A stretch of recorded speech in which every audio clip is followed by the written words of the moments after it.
Masih bersama Kedai TV teman-teman, ini lagi rame katanya influencer yang kontra dengan pemerintah yang mengkritik penanganan di bencana di Aceh ini kena intimidasi teman-teman, kena teror. Bahkan di media sosial beredar banyak ada yang dilempar dengan molotov, ada yang diteror dengan dikirimkan kepala ayam busuk, telur, kemudian mobilnya dicoret-coret oleh penteror tersebut. Kemudian ini apa tujuannya? Ya, apakah pemerintah serendah itu? Ini masalahnya teman-teman. Gue yakin ini ada pengadu domba, ada pemecah belah, ya kan? Gak mungkin kan pemerintah serendah itu. Kalau toh mau menteror, ngapain seburuk itu? Artinya apa? Nggak rapi. Masa sekelas pemerintah negara nerornya kayak gitu doang, ya kan?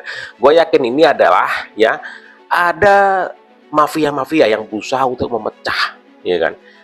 Membuat Mosi tidak percaya kepada pemerintah, kemudian nantinya akan ada demo besar lagi, ya kan, menggeruduk pemerintah. Itulah yang diinginkan teman-teman. Kalau feeling gua seperti itu teman-teman ya. Masa sekelas pemerintah terornya ecek-ecek seperti itu? Kan lucu teman-teman ya. Kita lihat sama-sama bagaimana tanggapan dari netizen kita.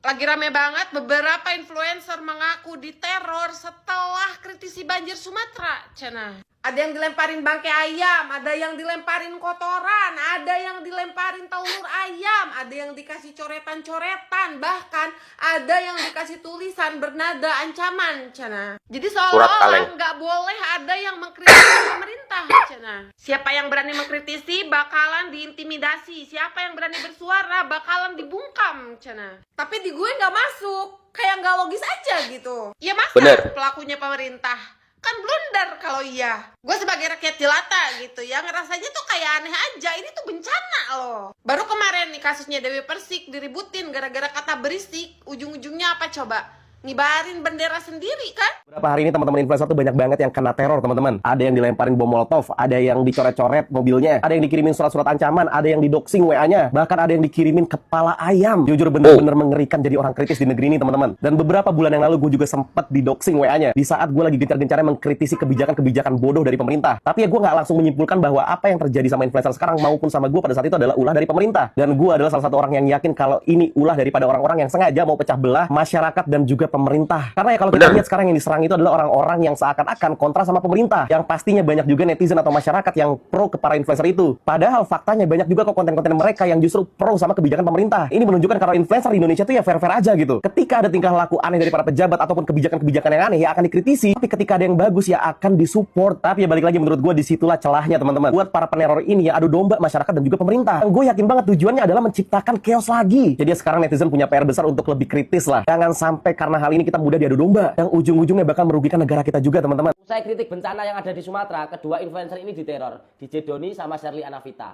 Pertanyaannya, siapa yang teror mereka? Ada dua kemungkinan. Kemungkinan pertama, mereka diteror sama pemerintah. Dan kemungkinan kedua, mereka diteror sama mafia. Kalau memang mereka diteror sama pemerintah, nggak mungkin caranya sebodoh ini. Pemerintah kalau neror, pasti caranya lebih bersih, tanpa ninggalin jejak satupun. Lah ini caranya kotor sekali, Mas. Bentar, masa sekelas pemerintah nerornya pakai molotov, ada di CCTV-nya juga, kemudian dilempar dengan apa itu ayam busuk, telur, mobilnya dicoret-coret. Apa itu sekelas negara pemerintah meneror seseorang? Kalau toh itu terjadi teman-teman, ya dengan banyak sumber daya, keuangan dan lain sebagainya, kenapa aja nggak disapu bersih bersih gitu ya, nggak terlihat begitu? Masa nerornya seperti anak-anak kayak gitu kan lucu. Ini adalah sebagai proyek adu domba. Mosi tidak percaya terhadap pemerintah kalau ini dibiarkan terus-menerus teman-teman ya. Kemungkinan kedua, teror ini dilakukan sama mafia untuk menciptakan konflik antara yang pro oposisi dengan yang pro pemerintah. Atau mafia bayar orang untuk menciptakan teror ke dirinya sendiri. Ini nggak nuduh, tapi ini kemungkinan yang bisa terjadi. Kenapa hanya ke mafia? Ya kalian tahu sendiri kan, pemerintahan Prabowo Gibran ini lagi gencar-gencarnya berantas kasus korupsi. Dari yang nggak bisa tersentuh, bisa jadi tersentuh. Tapi kalau pendapat kalian gimana teman-teman? Teror ini dilakukan oleh siapa? Tulis pendapat kalian di kolom komentar. Salam, jigigis. Sejumlah influencer dan aktivis mengaku mendapat teror. Entah siapa pelakunya, tapi yang pasti, lagi-lagi pemerintahlah yang dicurigai. Tapi saya ingin mengajak kita semua membaca peristiwa ini dengan kepala dingin dan logika kerja kekuasaan, supaya alurnya menjadi terang. Oke, coba kita mulai dari titik awalnya. Mereka yang mengaku mendapat teror adalah influencer dan aktivis yang selama ini dikenal keras mengkritik pemerintah. Posisi ini penting, karena sejak awal sudah tercipta relasi konflik di benak publik. Pengkritik berhadapan dengan kekuasaan. Nah, dalam situasi seperti ini, apapun yang menimpa sang pengkritik pasti akan dibaca sebagai peristiwa politik, bukan sekedar kriminal biasa. Lalu yang terjadi Oke. berikutnya, ini sangat khas kerja influencer nih. Bukti-bukti teror itu tidak langsung dibawa ke penegak hukum untuk diselidiki, tapi dipublikasikan di media sosial, mengajak publik segera terlibat, lengkap dengan narasi, pembungkaman kritik. Di titik inilah mekanisme pembentukan opini itu langsung bekerja. Media sosial tidak perlu menunggu hasil penyelidikan. Ia bekerja dengan emosi. Publik tidak diminta berpikir lagi, tapi langsung diajak bereaksi. Nah, dalam hitungan jam, framing terkunci. Influencer sebagai korban, pemerintah sebagai pihak yang dicurigai. Nah, sekarang kita masuk ke bagian yang paling menentukan, yaitu pola terornya itu sendiri. Bangkai ayam lah, coretan di mobil, kaca mobil dipecahkan, upaya pembajakan akun. Semua tindakan ini punya satu kesamaan. Apa itu? Terlalu terbuka, terlalu simbolik, dan terlalu mudah dipamerkan. Ini bukan teror yang senyap, bukan operasi yang rapi, bukan tindakan yang menghilangkan jejak. Justru sebaliknya, ini teror yang sengaja dirancang untuk ditemukan, difoto, diviralkan, dan diperdebatkan. Nah, Ulasan yang sangat tepat teman-teman. Gue demen mas-mas ini ulasannya sangat kritis dan juga ini masuk logika Nah, sekali. disinilah teman-teman. logika kekuasaan itu diuji. Kalau pelakunya itu perangkat negara atau bagian dari pemerintah, tindakan ini tidak masuk akal. Kenapa? Negara itu bekerja dengan kalkulasi. Setiap tindakan selalu diukur resikonya. Dan resiko dari teror semacam ini kan sudah bisa ditebak, bahkan oleh orang awam sekalipun. Pemerintah akan dituduh, legitimasi akan terganggu, kepercayaan publik akan jatuh, dan kritik justru akan makin keras. Tidak ada Mantap. keuntungan strategi sedikit pun buat negara dalam hal ini. Dalam ilmu kekuasaan, ini Lucu disebut ya. efek bumerang represi. Tindakan intimidatif yang justru memperkuat posisi moral pihak yang ditekan. Pemerintah manapun yang memahami dinamika opini publik pasti menghindari penciptaan korban politik. Membuat lawan terlihat dizolimi adalah kesalahan paling fatal dalam perang persepsi. Pertanyaan yang mestinya kita ajukan, siapa yang diuntungkan dari pola ini? Tentu bukan pemerintah, karena pemerintahlah yang dirugikan. Yang diuntungkan adalah pihak yang ingin pemerintah terlihat represif. Yang diuntungkan adalah mereka yang ingin menanamkan kesan bahwa negara alergi kritik. Yang diuntungkan adalah aktor-aktor yang bermain di wilayah provokasi. Cukup menciptakan satu insiden emosional, lalu membiarkan publik menyimpulkan sendiri siapa penjahatnya. Ini sebenarnya bukan hal baru. Dalam kajian konflik politik, strategi seperti ini dikenal sebagai strategi provokasi. Pelaku tidak perlu kuat, tidak perlu punya kekuasaan. Cukup paham psikologi massa. Mereka tahu satu hal, publik punya bias atribusi terhadap kekuasaan. Jika pengkritik disakiti, maka yang disalahkan adalah penguasa. Bias ini bekerja otomatis tanpa perlu bukti. Yang membuat pola ini semakin jelas adalah endingnya yang bisa ditebak sejak awal. Begitu teror terjadi, pemerintah langsung dipaksa berada di posisi defensif, harus menjelaskan, harus menyangkal, harus membuktikan ketidakterlibatannya. Sementara pihak yang memantik peristiwa tinggal menikmati simpati dan dukungan. Dalam analisis intelijen, ini disebut kejahatan dengan alibi opini publik. Pelaku bersembunyi di balik asumsi kolektif. Jadi kalau menurut saya, kesimpulan logisnya, pola teror ini tidak selaras dengan kepentingan pemerintah. Terlalu kasar untuk kerja institusional, terlalu merugikan untuk strategi kekuasaan, dan terlalu menguntungkan bagi pihak-pihak yang ingin menjatuhkan legitimasi negara. Nah, kalau boleh saran kepada mereka yang merasa diteror, bawa saja kasus ini ke ranah hukum, lapor polisi, dan kita sangat berharap polisi serius menyelidiki kasus ini. Kumpulkan semua bukti, telusuri jejak digital yang ada, rekaman kamera, alur waktu dan motif, ungkap siapa pelaku lapangan, siapa yang menggerakkan, dan untuk kepentingan apa. Karena satu hal yang pasti, opini bisa dibentuk, tapi pola tidak bisa berbohong. Ketika pola dibaca dengan benar, kecurigaan pada pemerintah akan runtuh dengan sendirinya, bukan karena pembelaan, tapi karena logika. Thank you. Jadi begini teman-teman, masa sekelas influencer besar yang kontra dengan pemerintah, kemudian ketika mendapatkan teror, dia tidak melaporkan ke polisi, malah posting, malah membuat narasi di media sosial dan lain sebagainya, membuat uploadan media sosial. Harusnya kan lapor polisi, biar polisi bisa mengusut begitu apa yang terjadi dan siapa pelakunya, bukan malah memberikan narasi-narasi yang seolah-olah pemerintah di balik itu semua. Lucu. Influencer dan pemerintah saat ini sedang diadu domba, teman-teman. Masyarakat secara umum juga secara tidak langsung oleh orang yang tidak bertanggung jawab dalam bentuk teror kepada para influencer. Bismillahirrahmanirrahim. Tapi menurut keyakinan gue, itu yang terjadi. Karena gue membaca pola, indikasi pola yang sangat jelas sekali. Ketika influencer diteror dan speak up, ya itulah yang teroris ini inginkan. That's exactly the game. Karena begitu influencer speak up karena diteror, mereka udah nyiapin skenario-nya, counter narasinya apa. Lalu mereka twist seakan-akan kamilah yang cari popularitas, kamilah yang ada agenda, kamilah yang di-brief. Udah banyak konten-konten counter ini, nggak cuma satu orang, ada banyak. Gua malas nyebut namanya, lu bisa cari sendiri.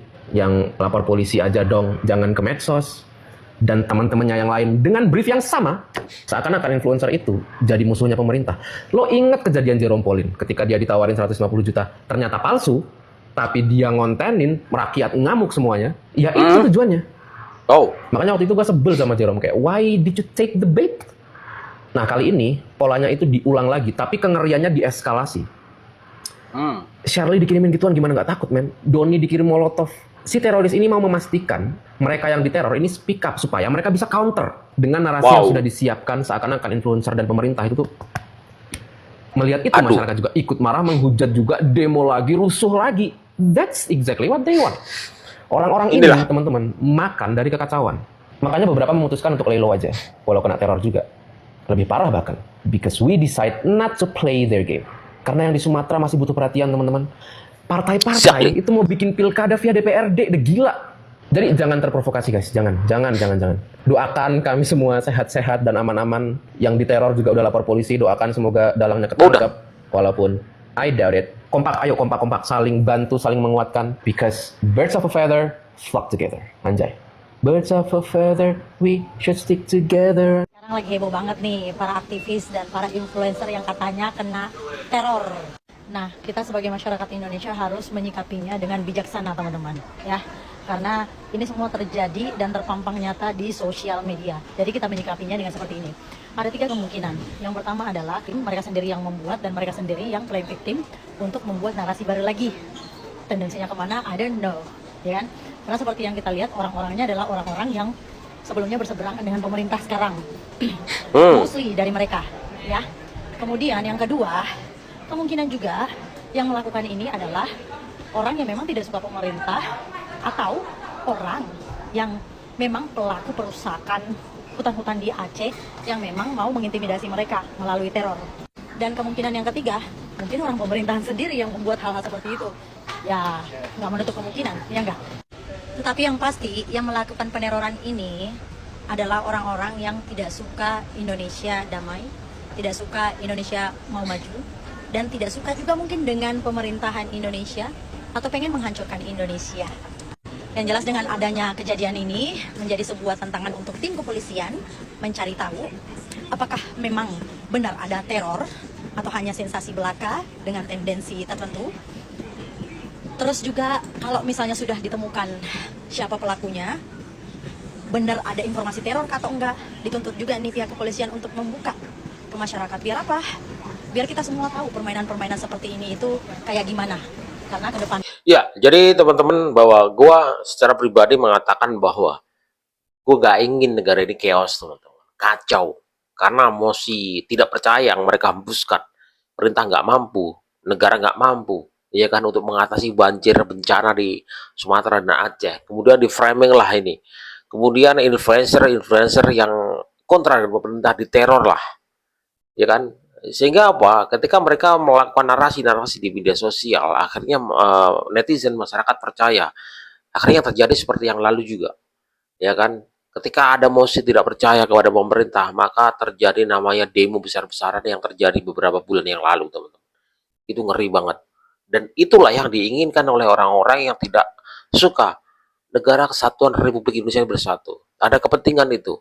Ada kepentingan di mana mungkin saja mereka ada kemungkinan pihak-pihak yang mengakibatkan bencana di Sumatera dan Aceh. Itu bisa juga, teman-teman. Hutan-hutan dibabat seperti kemarin itu, ya kan. Jadi ya, itu kalau misalnya negara yang membuat teror seperti itu sangat-sangat rendah, teman-teman. Bagaimana mungkin pemerintah dalam hal ini membuat teror sehina itu? Molotov dilempar ayam, apa itu, daging ayam dicoret-coret, itu kan namanya teror rendahan, teman-teman, ya. Rendahan banget, kayak anak SMP. Teror seperti itu, ya kan. Kalau negara yang buat teror ini, semisal teman-teman pemerintah yang buat teror untuk tujuan tertentu, senyap, sepi, tidak akan terdengar dimanapun, tahu-tahu hilang gitu aja, teman-teman. Kalau itu benar-benar dilakukan oleh, dalam tanda kutip, teman-teman, pemerintah, negara, karena punya perangkat, punya kekuasaan dan lain sebagainya. Ngapain buat teror yang ecek-ecek seperti itu? Ya kan. Jadi teman-teman, kita harus pandai melihat situasi, kita pandai melihat media sosial, agar kita tidak terbawa oleh hal-hal seperti ini, ya hati-hati. Dan kita harus selalu berpikir positif. Semoga bencana Aceh teman-teman segera teratasi semuanya dan Aceh kembali seperti sedia kala. Assalamualaikum.